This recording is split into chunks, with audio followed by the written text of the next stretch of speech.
Hey everybody, what's going on? Hellmite here, bringing another video from Grab the Lantern today. It's Tuesday and the patch notes have been posted, which means it's time for us to look at the top 5 changes of patch 1220. As always, I'll be going through the biggest changes in this week's patch and letting you guys know what you can be looking forward to in the coming weeks. 1220 has an actual ton of changes, as this is one of the follow-up patches to the balance outliers that have presented themselves at Worlds, shall we say, but there are also a bunch of very small buffs for some other underperforming champions, so without any further ado, let's just go ahead and hop right into things. First, I want to talk about the follow-up changes being made to Blitzcrank here at the number 5 slot. Riot have not made Blitzcrank strong enough in the jungle following the changes to make them more of a fighter-based champion, but they did turbocharge Blitzcrank in the support position. As a result, there's a little bit of power reshuffling going on to make Blitzcrank less of a terror at support and better in the jungle. As a result, Blitzcrank has slightly better monster damage on overdrive, as well as losing some of the power off of Power Fist, so they're going to be doing slightly less damage than before. Importantly to note, though, this is being followed up with the best buff that ever could have happened, which is that Blitzcrank can now send jungle monsters to the moon when overkilling them with E, which is absolutely hilarious, and that Mana Barrier has lost some of its shield value, so you're going to be able to depend on this a lot less to bail you out of bad situations because of the fact that it now scales much worse at the early stages of the game, though it is much better at the later stages in the game. Overall, Blitz should feel slightly weaker at support, but will definitely be able to clear the jungle more efficiently. I feel like the Mana Barrier changes might have been a bridge too far, but I understand Riot were really trying to remove their power, so overall Blitzcrank should feel much better in the jungle, but generally weaker overall, I would say.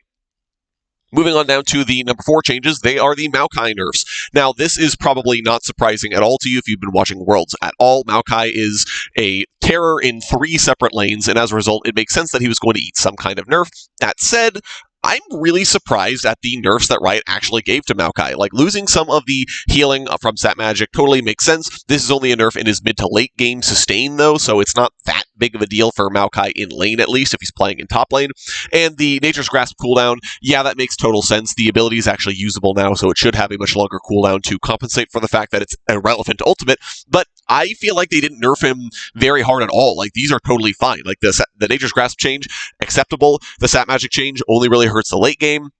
Like, I don't think they went as hard at Maokai as they could have, especially given that he's playable in 3 lanes. So I fully expect Maokai to continue to see professional play after the break, assuming that Riot don't nerf him further in the meantime. So I really think he got out pretty light on these changes.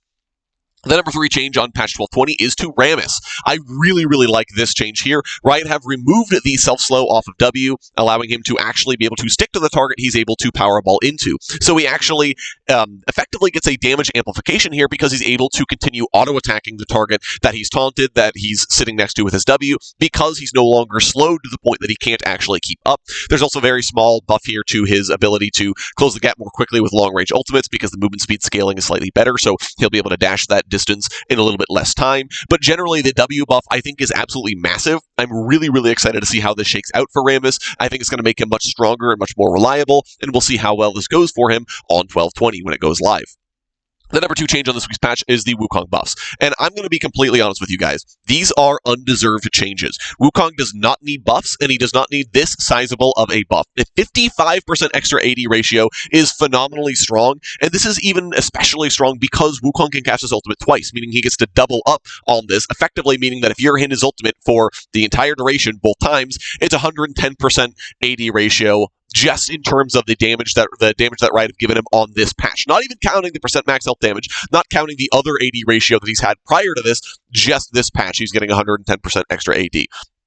This is phenomenal, and I don't think it's deserved at all for a champion like Wukong that has very limited counterplay, and which is already a difficult champion to deal with. I completely acknowledge that Wukong is going to get nerfed after this goes live, because I don't think there's any universe in which this stays, but I'm disappointed in Riot for even remotely trying this. So either way, though, you guys can expect a lot more Monkey in your games following these changes, because Wukong is going to be turbocharged.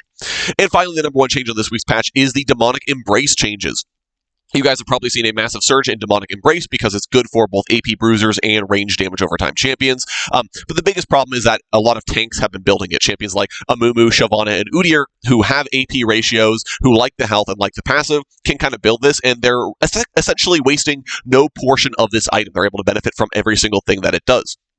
As a result of this, Riot are trying to make it less attractive for bruisery frontline champions by trading out some of the health for additional AP, and they've nerfed the range burst burn damage very slightly to compensate for the higher AP ratio.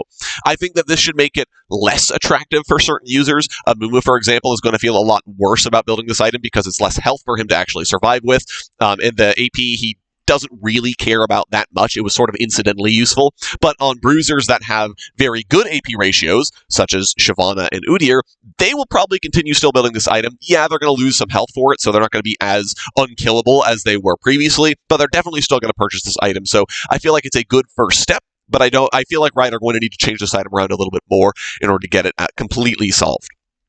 And that is going to be it for me today, guys. Those are the top 5 changes of patch 12.20. Let me know what you're most excited for down in the comments. I'm excited for the Rammus buffs personally, but again, there's a ton of changes that went on here, so let me know what you're excited for in the comments. If you enjoyed the video today, go ahead and leave it a like. And if you really enjoyed the video, consider subscribing. I upload a video every Monday, Friday, and on patch days like today as well. Once again, thank you guys so very much for watching. I do appreciate it. And I will talk to you all later.